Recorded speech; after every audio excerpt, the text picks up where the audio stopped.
এটার প্রোগ্রেসটা বহুত বেয়া হয়ে আছে। বেয়া মানে বেয়া নহয়,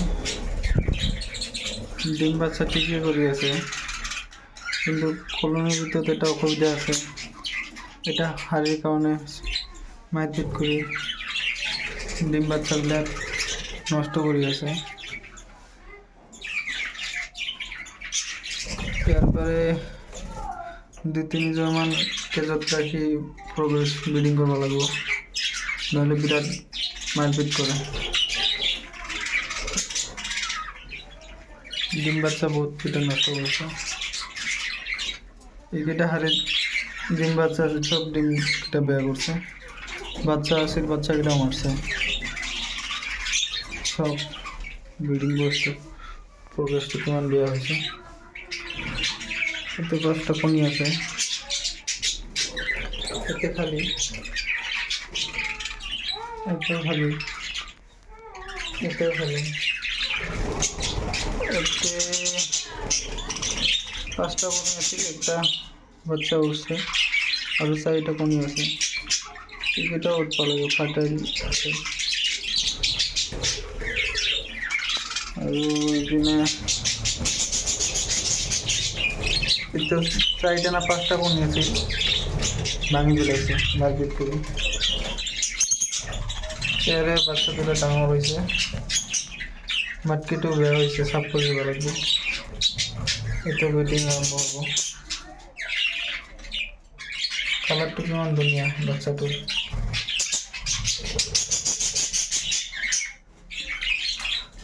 এতেও কোনি আছে, মারপিট করে ভাঙি দিলাইছে।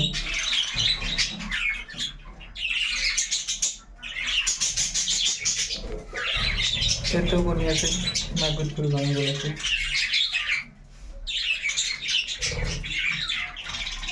এতে 3টা বাচ্চা আর 3টা কনি আছে।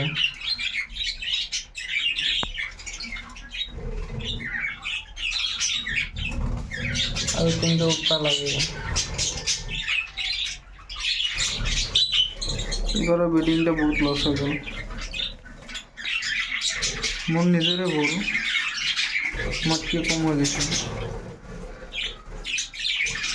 এর ব্রিডিং বক্স অলপ বাড়াই দিবা লাগবে, আরো 4-5টা মন দিবা লাগবে, এক্সট্রা দিবা লাগে। মই তো এক্সট্রা দিয়ে নাই, মই তার উপর দিয়ে আছে, সেজন্য প্রোগ্রেসটা বেয়া হয়ে আছে।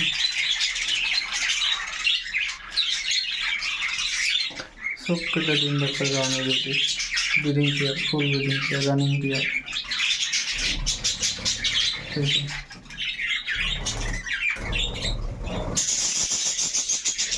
এটা ফার্স্ট টাইম ব্রিডিং করবো, এবার ফার্স্ট টাইম ব্রিডিং করবো।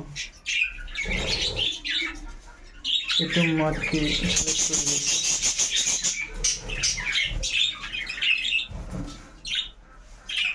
একটু মাটকে সিলেক্ট করেছি এটাতে।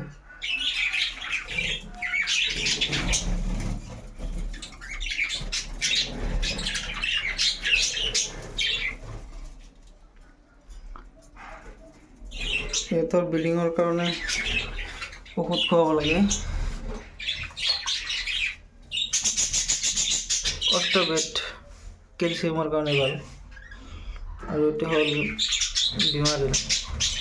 দুটো মিক্স করি পানি দিবা লাগে, পানিত মিহলাই দিব লাগে, তেনেহ'লে ইয়াৰ কণীবিলাকো ভাল হয় আৰু বাচ্চাগিলাক হেল্ডি থাকে।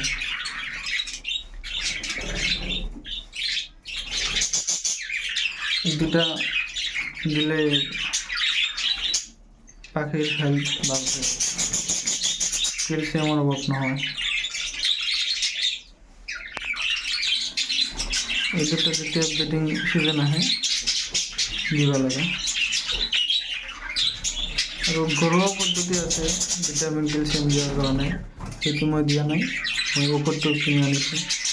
ঘৰুৱাটো ভাল হয়, যোৱাটো কেলছিয়ামো দিব পাৰি, ভিটামিন দিব পাৰি। আজি কাৰণে এইখিনিয়ে। লাইক ছাবস্ক্ৰাইব কমেণ্ট কৰি জনাব মোৰ ব্ৰিডিং প্ৰগ্ৰেছটো কেনেকুৱা লাগিছে।